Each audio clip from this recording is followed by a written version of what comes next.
What's up guys, it's your favorite Kiwicoach, and give me 6 months of your time and I'll give you the best golf swing of your life.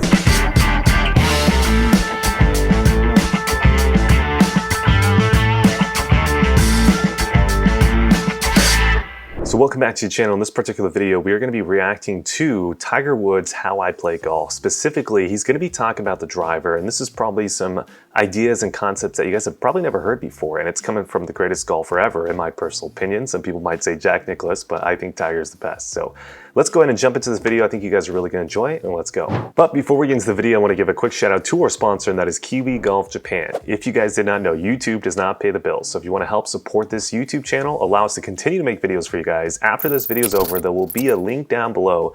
Make sure to go click on that link, sign up for the Kiwi Platinum membership. It really helps support this channel, and you're going to get access to over 330 videos, and we post roughly right around 20 videos every single month to that site. So with that out of the way, let's get into Tiger Woods. How do I hit the driver?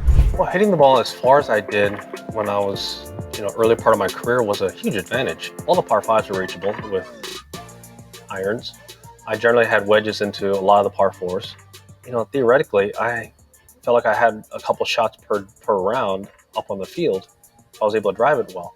Compound that over a tournament, season, decade, there's an advantage to being long. And you look at all. And this is something I heavily agree with, but before I get into the point here, this is the beginning of the video. Again, this is how Tiger Woods drives the golf ball. He's going to be going over some basic setup ideas, some basic swing thoughts that he does for different types of drives. But the first major point he wanted to bring up in this video was his major advantage that he had over the field, which was going to be his overall distance. At the time that he was playing, he was by far a lot further than probably 95, 99% of the field at that time. And that's a huge advantage. And we still see that being a huge advantage to this day as well. When you take a look at a lot of the players that are within the top when it comes to strokes gained off the tee, they typically are going to be in the top 10 or top 20 of the official world golf rankings as well. There's a huge correlations these days between those. So let's go ahead and take a look real quick. I actually brought that up just so we can see that correlation live here. And let's go take a look at the top 10 to start. This is going to be the official world golf rankings of the 24th of July. So we got Scotty Scheffler, we got Cameron Smith, Rory McIlroy, Patrick Cantlay, Jon Rahm, Xander Schauffele, Justin Thomas, Collin Morikawa, Viktor Hovland, and then Matt Fitzpatrick. So if we go over here to strokes gained off the tee, this is also in 2022. Take a look at some of the top players here. Jon Rahm, right? Rory McIlroy. We got Matt Fitzpatrick. Over here we got Justin Thomas. We got a Patrick Cantlay. We got a Viktor Hovland. I believe Patrick Cantlay, I think, was in the top 10. Maybe not. But the main thing here is you're seeing a strong correlation between people who are one of the better drivers on the PGA Tour or any tour they're playing, and then also the top 10 or top 20 in the official world golf rankings. So what Tiger is saying there absolutely holds true statistically, as well as not just his feeling. Now, this does bring up a counterpoint that I do want to bring up, and this happens to be a huge point to a lot of our Japanese pros that we're teaching. A lot of them are always searching to try to get a lot more distance off the tee. So I think it's really important to understand, when can you get the advantage of hitting the golf ball long, and when can you not get the advantage? So let me bring you up a classic example we see with a lot of our Japanese pros. Let's say they're averaging right around 275 yards to 280 yards. And let's say right now their fairway accuracy percentage is right around 62% throughout the season. What happens is, if you gain around 20 yards, and let's say you're hitting at about 295 yards now, obviously that's a massive gain in distance and potentially could be a massive advantage over the field with that added distance. However, what ends up happening is most of the time when you add 20 yards and you add it through trying to change the swing, typically the accuracy or fairway accuracy percentage goes well down with that. So you might have been 62% when you're hitting at 275. Now you're down around 52%, but you're hitting it 20 yards further. Unfortunately, even though you're hitting it 20 yards further, you're not going to be very high ranked when it comes to strokes gained off the tee, because strokes gained off the tee is not only just distance, it's also kind of the accuracy with that distance as well. So I don't think that in that case you would want to be gaining distance, because it's really not going to be beneficial if you can't gain the distance and also keep the accuracy, because you're only hitting at 275 and your accuracy percentage is only 62% currently. That's not very good to start off, right? Now, if you're hitting at 275 and your fairway accuracy percentage is like almost close to 80%, which would be incredibly high, well then adding on 20 yards, yes, you're going to drop that fairway accuracy percentage, but you might still be averaging closer to like the mid 60s or low 60s when it comes to fairway accuracy percentage. And then from there, you could get pretty good rewards when it comes to getting that type of distance. So I think that's a little bit more of a, little bit more informed decision on whether to get more distance or not. I do agree with Tiger Woods, but I just wanted to add that point because I thought that was pretty beneficial. Let's continue with the video.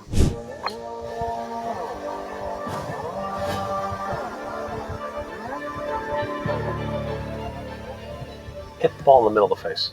Let's start with that. My dad was a big proponent of swinging absolutely as hard as you possibly can on two conditions. One, you can maintain balance, and two, you can guarantee you can hit the ball in the middle of the face. If you can't do any one of those two, then you can't swing that hard. So I think this advice is obviously great for more so the talented player, the more so physically capable player who probably already is playing professional golf or is on track to playing professional golf. It's great advice, right? Because we already all know how to hit the golf ball in the sweet spot, those types of players. And for the most part, whenever we get into trouble, it's typically because we're trying to go at it a little bit harder, trying to get a little bit more distance. And then from there, we can tend to get some mishits and really get the golf ball going way offline. So being able to swing as hard as we can while keeping balance and hitting the golf ball in the sweet spot is going to be great advice for players like that. However, for a lot of the clients I'm teaching, they can't even hit the golf ball solid swinging at half speed or even, 3/4 speed, right? So for those players, this is obviously not the best advice because it's not so much informed. And that's why, videos like this, typically, especially when it's coming from a player as a caliber as like Tiger Woods, it's typically much more geared towards the better player who's already on that pro track, or maybe maybe you're a high level amateur golfer. It makes a whole lot more sense to watch these styles of videos. But for you amateur golfers out there, I apologize. This probably will be somewhat useful for you, but maybe not the best useful. So let's continue. That allows me to, one, to be able to hit the ball further, but with less effort, and two, control my misses. I see so many people just go up to the tee and put it in the ground. Well, all right, let's stop it there. And that's also a really incredibly important point as well. When it comes to misses for all types of golfers, typically when you get the crazy misses, yes, they're going to be a little bit of a face angle issue relative to the club path, 100% agree with that. But when you get the really, really big misses, it's typically also a pretty severe strike issue on top of the face angle issue. To give an example of this, let's say you're hitting it in the sweet spot and your face angle is 3 degrees open to the path. Maybe you'll hit a little bit of a push fade, maybe even a little bit of a push slice depending on how fast you swing, but you're probably going to keep it in the relatively in the playable zone, right? You might be slightly in the trees, slightly in the rough, maybe even a bunker, but you're not necessarily OB. But then compound that 3-degree face angle open, or maybe even more, with a heavy toe strike. That's when you start to get the golf ball going way offline, way off to the right, most likely, and that's when you start to get in trouble. So when it comes to typically most players, from what I found, yes, there's a little bit of face-to-path issues, but most of the time, the biggest issue is strike location and why they're hitting it so far offline. Maybe they have a big two-way miss. All of that can typically be drawn back to strike issue and not necessarily face-to-path issue, which is something that a lot of people don't really keep into account. They feel like they just can't have good face control. I was like, well, sort of yes, because you can't really have good strike control, but where you're pointing the face at impact is relatively actually kind of similar. You're just getting some pretty crazy different strike points, and that's going to get you some really different results when it comes to curvature. first of all, what side of the tee box are you going to go to? Hogan was a big proponent of this. Immediately, the tangent itself sets you up to either go down right or left. What shot you're going to play based on that tee location, then tee height, what shape shot you're going to play.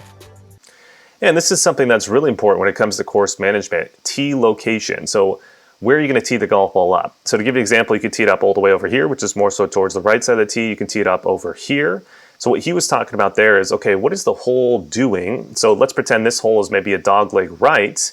Well, if it's a dogleg right and we're trying to hit a draw, we probably don't want to tee it up over here on the right side of the tee box, because the angle that the tee box is aiming you towards makes it kind of difficult for you to naturally hit a draw from that position. You have to aim way off to the right.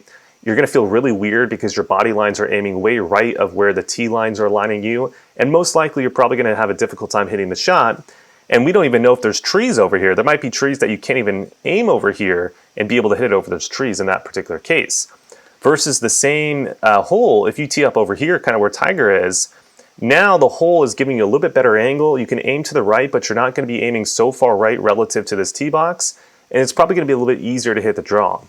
So a simple rule of thumb, and this is not always the rule, if you're hitting more of a fade, you want to be a little bit more closer to the right side. If you're hitting a draw, you want to be over to the left side. But again, you also have to take into account what is the hole doing relative to the tee box. So where's the tee box aiming you relative to that hole? And then from there, you can kind of fit around and try to figure out the best spot for what shot you're trying to play. That's essentially what he's talking about here. There's a lot that goes into a simple, innocuous question like that.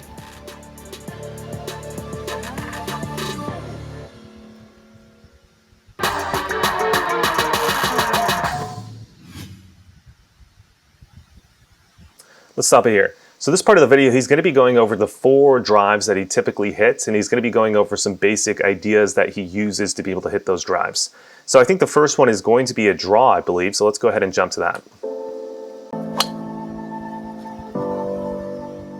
All right, that's it for you guys on YouTube, but before you guys click off, let me give you some quick wrap-up points. So for the parts that you guys saw on YouTube, I think the most important point was when it comes to driving distance, I think there has to be a blend between how far you're hitting the golf ball and then how accurate you are. Let's say you're hitting the golf ball 320 yards, but you're only averaging right around 40% in fairway accuracy. Even though you're hitting the ball 320 yards, but you're hitting at 40% accuracy, it doesn't make you a good driver of the golf ball. You'd probably rank quite low when it comes to the PGA Tour strokes gained off the tee. Versus another player who's hitting it, let's say 295 yards on average, but let's say their fairway accuracy percentage is right around 65%, they're actually going to be a much more higher ranked driver than that 320 yard person, even though they're hitting it almost 30 yards shorter. So it's not necessarily about how far you hit the golf ball, it's what is your accuracy relative to that. If you're that 320 yard player, but your fairway accuracy percentage is like 55%, even though that's lower than the 63% of the 295, because you're hitting it 30 yards further, and your fairway percentage is actually relatively close to that person who's hitting 295, in that case, hitting the ball 320 yards, you would actually probably be ranked higher than the person that hits it 295 yards.